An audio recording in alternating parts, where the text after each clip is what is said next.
ಎಲ್ಲರಿಗೂ ನಮಸ್ಕಾರ. ಸಬಿರುಚಿಗೆ ಸ್ವಾಗತ. ನಾನಿವತ್ತು ಕೊತ್ತಂಬರಿ ಸೊಪ್ಪಿನ ಚಿಕನ್ ಗ್ರೇವಿ ಮಾಡ್ತಾ ಇದ್ದೀನಿ. ತುಂಬಾ ಟೇಸ್ಟ್ ಆಗಿರುತ್ತೆ ಈ ಒಂದು ಚಿಕನ್ ಗ್ರೇವಿ. ಈಸಿ ಕೂಡ ಮಾಡೋದು. ನಾವು ಈ ಮಸಾಲೆಯನ್ನೆಲ್ಲ ನಾವೇ ರೆಡಿ ಮಾಡ್ಕೊಳ್ಳೋದ್ರಿಂದ ಟೇಸ್ಟ್ ಅಂತೂ ತುಂಬಾ ಸಖತ್ತಾಗಿರುತ್ತೆ. ಬನ್ನಿ ಈ ಒಂದು ರೆಸಿಪಿನ ಯಾವ ಥರ ಮಾಡೋದು ಅಂತ ನೋಡೋಣ. ಅದಕ್ಕಿಂತ ಮುಂಚೆ ನೀವು ನಮ್ಮ ಚಾನಲ್ಗೆ ಹೊಸಬರಾಗಿದ್ದರೆ ಇವಾಗಲೇ ನೀವು ಸಬ್ಸ್ಕ್ರೈಬ್ ಮಾಡಿ, ಪಕ್ಕದಲ್ಲಿರುವ ಬೆಲ್ ಐಕನನ್ನು ಕೂಡ ಪ್ರೆಸ್ ಮಾಡಿ.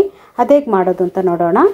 ಒಂದು ಪ್ಯಾನ್ ಇಟ್ಕೊಂಡಿದ್ದೀನಿ. ಇದಕ್ಕೆ ನಾನು 2 ಬಾಡಿಗೆ ಮೆಣಸಿನ್ಕಾಯಿ, ಒಂದು 5 ಒಣಮೆಣಸಿನ್ಕಾಯಿ, 1.5 ಸ್ಪೂನ್ ಆಗುವಷ್ಟು ಧನಿಯಾ ಬೀಜ, ಅರ್ಧ ಸ್ಪೂನ್ ಆಗುವಷ್ಟು ಪೆಪ್ಪರ್, ಅರ್ಧ ಸ್ಪೂನ್ ಆಗುವಷ್ಟು ಸೋಂಪು, ಅರ್ಧ ಸ್ಪೂನ್ ಆಗುವಷ್ಟು ಜೀರಿಗೆಯನ್ನು ಹಾಕ್ಕೊಂಡಿದ್ದೀನಿ. ಒಂದು ಸ್ವಲ್ಪ ಚಕ್ಕೆ, ಒಂದು 3 ಲವಂಗವನ್ನು ಹಾಕ್ಕೊಂಡಿದ್ದೀನಿ. ಹಾಕ್ಕೊಂಡು ಇದನ್ನು ಚೆನ್ನಾಗಿ ನಾವು ಫ್ರೈ ಮಾಡ್ಕೊಳ್ಬೇಕು. ಖಾರಕ್ಕೆ ನೋಡ್ಕೊಳ್ಳಿ, ನಿಮಗೆ ಮೆಣಸಿನ್ಕಾಯಿ ಜಾಸ್ತಿ ಬೇಕು ಅಂದರೆ ಇಲ್ಲಿ ನೀವು ಜಾಸ್ತಿ ಹಾಕ್ಕೊಳ್ಬೋದು. ಇವಾಗ ಇದನ್ನು ಚೆನ್ನಾಗಿ ಫ್ರೈ ಮಾಡಿ ಒಂದು ಪ್ಲೇಟಲ್ಲಿ ತೆಗೆದಿಟ್ಕೊಂಡಿದ್ದೀನಿ. ಇವಾಗ ನಾನು ಇದಕ್ಕೆ ಒಂದು 5ರಿಂದ 6 ಬಾದಾಮಿಯನ್ನು ಹಾಕ್ಕೊಂಡಿದ್ದೀನಿ, 2 ಗೋಡಂಬಿಯನ್ನು ಹಾಕ್ಕೊಂಡಿದ್ದೀನಿ. ಇದನ್ನು ನಾವು ಹಾಕೋದ್ರಿಂದ ಈ ಒಂದು ಗ್ರೇವಿಗೆ ತುಂಬಾ ಒಳ್ಳೆ ಟೇಸ್ಟ್ ಸಿಗುತ್ತೆ. ಅದಕ್ಕೋಸ್ಕರ ನಾನು ಇದನ್ನು ಸೇರಿಸ್ಕೊಂಡಿದ್ದೀನಿ. ಅರ್ಧ ಸ್ಪೂನ್ ಆಗುವಷ್ಟು ಗಸಗಸೆ, ಅರ್ಧ ಸ್ಪೂನ್ ಆಗುವಷ್ಟು ಎಳ್ಳನ್ನು ಹಾಕ್ಕೊಂಡು ಇದನ್ನು ಚೆನ್ನಾಗಿ ನಾವು ಫ್ರೈ ಮಾಡ್ಕೊಳ್ಬೇಕು. ಹಾಕ್ಕೊಂಡು ಈ ಒಂದು ನಾವು ಹುರಿದಿಟ್ಟಿರುವಂಥ ಈ ಒಂದು ಮೆಣಸಿನ್ಕಾಯಿ ಜೊತೆನೇ ಹಾಕ್ಕೊಳ್ಳೋಣ. ಹಾಕ್ಕೊಂಡು ಇದು ಪೂರ್ತಿಯಾಗಿ ತಣ್ಣಗಾಗಲಿ.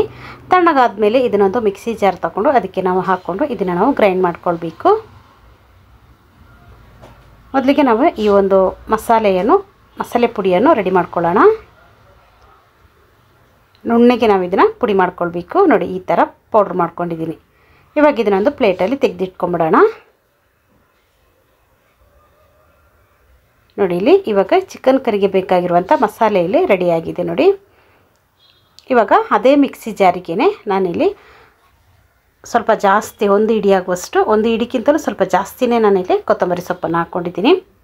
ಒಂದು ಸ್ವಲ್ಪ ಶುಂಠಿಯನ್ನು ಹಾಕ್ಕೊಂಡಿದ್ದೀನಿ, 1 ಇಂಚ್ ಆಗುವಷ್ಟು.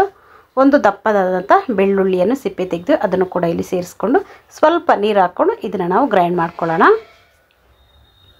ನೋಡಿ, ಈ ಥರ ಈ ಒಂದು ಗ್ರೀನ್ ಮಸಾಲೆ ಕೂಡ ಇಲ್ಲಿ ರೆಡಿಯಾಗಿದೆ. ನೋಡಿ, ಈ ಥರ ನಾನು ಇದನ್ನು ನುಣ್ಣಗೆ ಗ್ರೈಂಡ್ ಮಾಡ್ಕೊಂಡಿದ್ದೀನಿ. ಇಷ್ಟಾದರೆ ಸಾಕು. ಇವಾಗ ನಾನಿಲ್ಲಿ 1 kg ಆಗುವಷ್ಟು ಚಿಕನ್ ತಗೊಂಡಿದ್ದೀನಿ. ಚೆನ್ನಾಗಿ ತೊಳೆದು ಇಟ್ಕೊಂಡಿದ್ದೀನಿ. ಇದಕ್ಕೆ ನಾನು 1 ಸ್ಪೂನ್ ಆಗುವಷ್ಟು ಉಪ್ಪನ್ನು ಹಾಕ್ಕೊಂಡಿದ್ದೀನಿ, 1/4 ಸ್ಪೂನ್ ಆಗುವಷ್ಟು ಅರಿಶಿಣ ಪುಡಿಯನ್ನು ಹಾಕ್ಕೊಂಡಿದ್ದೀನಿ, ಒಂದು 1/4 ಲೀಟ್ರ್ ಆಗುವಷ್ಟು ಗಟ್ಟಿ ಮೊಸರನ್ನು, ಹುಳಿ ಇರಬಾರ್ದು ಮೊಸರು, ಆ ಥರ ಗಟ್ಟಿ ಮೊಸರನ್ನು ಹಾಕ್ಕೊಂಡಿದ್ದೀನಿ. ಇವಾಗ ನಾನು ಪೇಸ್ಟ್ ಮಾಡಿ ಇಟ್ಕೊಂಡಿರುವಂಥ ಈ ಒಂದು ಕೊತ್ತಂಬರಿ ಸೊಪ್ಪಿನ ಪೇಸ್ಟ್ ಇದೆ ನೋಡಿ, ಅದನ್ನು ಇಲ್ಲಿ ಸೇರಿಸ್ಕೊಳ್ಳೋಣ. ಕೊತ್ತಂಬರಿ ಸೊಪ್ಪು ಹಾಕೋದ್ರಿಂದ ಈ ಒಂದು ಗ್ರೇವಿಗೆ ತುಂಬಾ ಒಳ್ಳೆ ಟೇಸ್ಟ್ ಸಿಗುತ್ತೆ.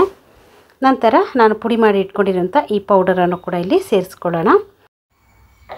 ನಾವು ಈ ಚಿಕನ್ನಿಗೆ ಮೊದಲೇ ನಾವು ಮೊಸರನ್ನು ಹಾಕಿ ಮಾಡೋದ್ರಿಂದ ಈ ಚಿಕನ್ ಪೀಸಸ್ ಎಲ್ಲ ತುಂಬಾ ಸಾಫ್ಟ್ ಆಗಿರುತ್ತೆ. ಅದಕ್ಕೋಸ್ಕರ ನಾವಿಲ್ಲಿ ಮೊಸರನ್ನು ಸೇರಿಸ್ಕೊಳ್ಬೇಕು. ಚೆನ್ನಾಗಿ ಇದನ್ನು ಮಿಕ್ಸ್ ಮಾಡ್ಕೊಳ್ಬೇಕು. ಈ ಥರ ನೀವು ಕೂಡ ಒಮ್ಮೆ ಟ್ರೈ ಮಾಡಿ, ಚೆನ್ನಾಗಿ ಬರುತ್ತೆ. ಇವಾಗ ಮುಚ್ಚಳ ಮುಚ್ಚಿ ಹಾಗೆ ಇಟ್ಬಿಡೋಣ. 1 ಗಂಟೆ ಅದು ಚೆನ್ನಾಗಿ ನೆನೀಲಿ. ಇವಾಗ ನಾನಿಲ್ಲಿ ಒಂದು ಪ್ಯಾನ್ ಇಟ್ಕೊಂಡಿದ್ದೀನಿ. ಅದಕ್ಕೆ ನಾನು ಒಂದು 2 ಸ್ಪೂನ್ ಆಗುವಷ್ಟು ಎಣ್ಣೆಯನ್ನು ಹಾಕ್ಕೊಂಡಿದ್ದೀನಿ, 2 ಸ್ಪೂನ್ ಆಗುವಷ್ಟು ತುಪ್ಪವನ್ನು ಹಾಕ್ಕೊಂಡಿದ್ದೀನಿ. ತುಪ್ಪವನ್ನು ಹಾಕ್ಕೊಂಡು ಒಂದು 2 ಈರುಳ್ಳಿ, ಮೀಡಿಯಮ್ ಸೈಜ್ ಆಗಿರುವಂಥ ಈರುಳ್ಳಿಯನ್ನು ತೆಳುವಾಗಿ ಕಟ್ ಮಾಡಿಕೊಂಡು ಅದನ್ನು ಕೂಡ ಇಲ್ಲಿ ಸೇರಿಸ್ಕೊಳ್ತಾ ಇದ್ದೀನಿ. ಇವಾಗ ಇದನ್ನು ಚೆನ್ನಾಗಿ ಫ್ರೈ ಮಾಡ್ಕೊಳ್ಳೋಣ. ಈರುಳ್ಳಿ ಚೆನ್ನಾಗಿ ಕಲರ್ ಚೇಂಜ್ ಆಗಬೇಕು, ಅಷ್ಟರವರೆಗೆ ನಾವು ಇದನ್ನು ಫ್ರೈ ಮಾಡ್ಕೊಳ್ಳೋಣ. ಇದ್ರ ಜೊತೆಗೇ ಒಂದು ಸ್ವಲ್ಪ ಉಪ್ಪನ್ನು ಕೂಡ ಸೇರಿಸ್ಕೊಳ್ಳೋಣ. ಉಪ್ಪನ್ನು ಹಾಕ್ಕೊಳ್ಳೋದ್ರಿಂದ ನಮಗೆ ಈರುಳ್ಳಿ ಇಲ್ಲಿ ಬೇಗನೆ ಫ್ರೈ ಆಗುತ್ತೆ. ಇವಾಗ ಈರುಳ್ಳಿಯನ್ನು ಉಪ್ಪನ್ನು ಹಾಕ್ಕೊಂಡ್ಮೇಲೆ ಚೆನ್ನಾಗಿ ಇದನ್ನು ಫ್ರೈ ಮಾಡ್ಕೊಳ್ಬೇಕು. ನಂತರ ಇದಕ್ಕೆ 1 ಹಿಡಿ ಆಗುವಷ್ಟು ಕರಿಬೇವಿನ ಸೊಪ್ಪನ್ನು ಕೂಡ ಹಾಕ್ಕೊಳ್ಳೋಣ. ಕರಿಬೇವಿನ ಸೊಪ್ಪನ್ನು ಸ್ವಲ್ಪ ಜಾಸ್ತಿನೇ ಹಾಕ್ಕೊಳ್ಳಿ. ಇದ್ರದ್ದು ಫ್ಲೇವರ್ ಕೂಡ ತುಂಬಾ ಚೆನ್ನಾಗಿರುತ್ತೆ. ಅದರಿಂದ ನಾನಿಲ್ಲಿ ಕರಿಬೇವಿನ ಸೊಪ್ಪನ್ನು ಕೂಡ ಸ್ವಲ್ಪ ಜಾಸ್ತಿನೇ ಹಾಕ್ಕೊಂಡಿದ್ದೀನಿ. ಚೆನ್ನಾಗಿ ಫ್ರೈ ಮಾಡ್ಕೊಳ್ಳೋಣ. ನೋಡಿ, ಇಲ್ಲಿ ಈರುಳ್ಳಿ ಕಲರ್ ಕೂಡ ಚೇಂಜ್ ಆಗಿದೆ. ನೋಡಿ, ಚೆನ್ನಾಗಿದು ಫ್ರೈ ಆಗಿದೆ. ಒಂದು ಅರ್ಧ ಸ್ಪೂನ್ ಆಗುವಷ್ಟು ಚಿಲ್ಲಿ ಫ್ಲೇಕ್ಸನ್ನು ಕೂಡ ಇಲ್ಲಿ ಕೊನೆಯದಾಗಿ ಹಾಕ್ಕೊಂಡಿದ್ದೀನಿ.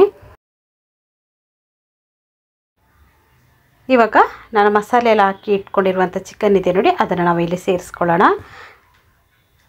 ನೋಡಿ, ಚಿಕನ್ ಎಲ್ಲವನ್ನು ಹಾಕ್ಕೊಂಡು ಒಮ್ಮೆ ಇದನ್ನು ಚೆನ್ನಾಗಿ ಮಿಕ್ಸ್ ಮಾಡ್ಕೊಳ್ಳೋಣ. ಈ ಒಂದು ಒಗ್ಗರಣೆಯಲ್ಲಿ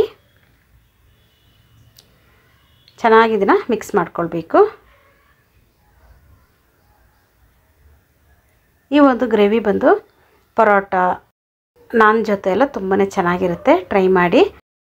ಚಪಾತಿ ಜೊತೆಗೂ ಅಷ್ಟೇ, ರೈಸ್ ಜೊತೆಗೂ ಅಷ್ಟೇ ತುಂಬಾ ಸೂಪರಾಗಿರುತ್ತೆ. ಇವಾಗ ಚೆನ್ನಾಗಿ ಇದನ್ನು ಮಿಕ್ಸ್ ಮಾಡ್ಕೊಂಡಿದ್ದೀನಿ. ಇವಾಗ ಮುಚ್ಚಳ ಮುಚ್ಚಿ ಇದನ್ನು ಬೇಯಿಸ್ಕೊಳ್ಳೋಣ.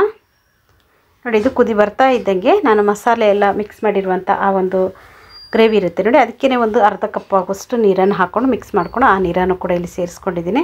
ನಂತರ ಮುಚ್ಚಳ ಮುಚ್ಚಿ ನಾನು ಇದನ್ನು ಕುದಿಸ್ಕೊಳ್ತಾ ಇದ್ದೀನಿ. ಚೆನ್ನಾಗಿದ್ದು ಕುದಿ ಬರಲಿ ನೋಡಿ. ಇವಾಗ ಇದು ಚೆನ್ನಾಗಿ ಕುದಿ ಬರ್ತಾ ಇದೆ. ಮಧ್ಯದಲ್ಲಿ ಸ್ವಲ್ಪ ನೀವು ಇದನ್ನು ಮಿಕ್ಸ್ ಮಾಡ್ತಾನೆ ಇರಬೇಕು. ಇವಾಗ ಚೆನ್ನಾಗಿ ಇದನ್ನು ಮಿಕ್ಸ್ ಮಾಡ್ಕೊಳ್ತಾ ಇದ್ದೀನಿ ನೋಡಿ. ಚಿಕನ್ನಲ್ಲಿರುವ ನೀರೆಲ್ಲ ಚೆನ್ನಾಗಿ ಬಿಟ್ಕೊಂಡಿದೆ. ಇವಾಗ ಇದು ಚೆನ್ನಾಗಿ ಮಿಕ್ಸ್ ಮಾಡ್ಕೊಂಡಾದ್ಮೇಲೆ ಚೆನ್ನಾಗಿ ಇದು ಬೇಯಬೇಕು ನೋಡಿ. ಚೆನ್ನಾಗಿ ಇದನ್ನು ಮಿಕ್ಸ್ ಮಾಡ್ಕೊಂಡಿದ್ದೀನಿ. ನಂತರ ನಾನು ಇದನ್ನು ಚೆನ್ನಾಗಿ ಇನ್ನೊಂದು ಸಲ ಸ್ವಲ್ಪ ನೀರನ್ನು ಹಾಕ್ಕೊಂಡಿದ್ದೀನಿ. 1 ಕಪ್ ಆಗುವಷ್ಟು ನೀರನ್ನು ಹಾಕ್ಕೊಂಡು ಇದನ್ನು ಮುಚ್ಚಳ ಮುಚ್ಚಿ ಬೇಯಿಸ್ಕೊಳ್ತಾ ಇದ್ದೀನಿ. ಚೆನ್ನಾಗಿ ಬೆಂದ ಮೇಲೆ ಇದು ಎಣ್ಣೆ ಎಲ್ಲ ಮೇಲ್ಗಡೆ ತೇಲುತ್ತೆ ನೋಡಿ. ಈ ಥರ ಎಣ್ಣೆ ಚೆನ್ನಾಗಿ ಬಿಟ್ಕೋಬೇಕು. ಎಣ್ಣೆ ಚೆನ್ನಾಗಿ ಬಿಟ್ಕೊಂಡು ಆದಮೇಲೆ 1 ನಿಂಬೆಹಣ್ಣನ್ನು ನಾನು ಹಿಂಡಿ ಅದರ ನೀರನ್ನೆಲ್ಲ ಹಾಕ್ಕೊಳ್ತಾ ಇದ್ದೀನಿ. ಜ್ಯೂಸನ್ನು, ನಿಂಬೆಹಣ್ಣಿನ ಜ್ಯೂಸನ್ನು ಹಾಕ್ಕೊಂಡಿದ್ದೀನಿ. ಹಾಕ್ಕೊಂಡ್ಮೇಲೆ ಸ್ವಲ್ಪ ಚೆನ್ನಾಗಿ ಥರ ಮಿಕ್ಸ್ ಮಾಡ್ಕೊಳ್ಳೋಣ. ಒಂದು ಸ್ವಲ್ಪ ಹುಳಿಯನ್ನು ನಾನು ಉಳಿಸ್ಕೊಂಡಿದ್ದೆ, ಆಮೇಲೆ ನೋಡ್ಕೊಂಡು ಹಾಕ್ಕೊಳ್ಳೋಣ ಅಂತ ನೋಡಿ. ಇವಾಗ ಮಿಕ್ಸ್ ಮಾಡ್ಕೊಳ್ತಾ ಇದ್ದೀನಿ. ತುಂಬಾ ಚೆನ್ನಾಗಿರುತ್ತೆ. ಕೊನೆಯದಾಗಿ ನಾನು 2 ಹಸಿಮೆಣಸಿನ್ಕಾಯನ್ನು ಹಾಕ್ಕೊಂಡಿದ್ದೀನಿ. ಈ ಹಸಿಮೆಣಸಿನ್ಕಾಯಿದು ಫ್ಲೇವರ್ ತುಂಬಾ ಚೆನ್ನಾಗಿರುತ್ತೆ. ಅದಕ್ಕೋಸ್ಕರ ನಾನಿಲ್ಲಿ ಹಸಿಮೆಣಸಿನ್ಕಾಯನ್ನು ಹಾಕ್ಕೊಂಡಿದ್ದೀನಿ. ಹಾಕ್ಕೊಂಡೊಮ್ಮೆ ಮಿಕ್ಸ್ ಮಾಡ್ಕೊಳ್ಳೋಣ. ತುಂಬಾ ರುಚಿಯಾಗಿರುವಂಥ ಕೊತ್ತಂಬರಿ ಸೊಪ್ಪಿನ ಚಿಕನ್ ಗ್ರೇವಿಲಿ ರೆಡಿಯಾಗಿದೆ ನೋಡಿ. ನೀವು ಕೂಡ ಇದೇ ಥರ ಟ್ರೈ ಮಾಡಿ. ತುಂಬಾ ಚೆನ್ನಾಗಿರುತ್ತೆ. ಟೇಸ್ಟ್ ಅಂತೂ ಎಷ್ಟು ಸೂಪರಾಗಿರುತ್ತೆ ಅಂದರೆ ತುಂಬಾ ಚೆನ್ನಾಗಿರುತ್ತೆ. ಈ ವಿಡಿಯೋ ನಿಮಗೆ ಇಷ್ಟ ಆಯಿತು ಅಂದರೆ ಲೈಕ್ ಮಾಡಿ, ಶೇರ್ ಮಾಡಿ, ಸಬ್ಸ್ಕ್ರೈಬ್ ಮಾಡಿ. ವಿಡಿಯೋ ನೋಡಿದ್ದಕ್ಕಾಗಿ ಧನ್ಯವಾದಗಳು. ನಾನು ಸಬಿ.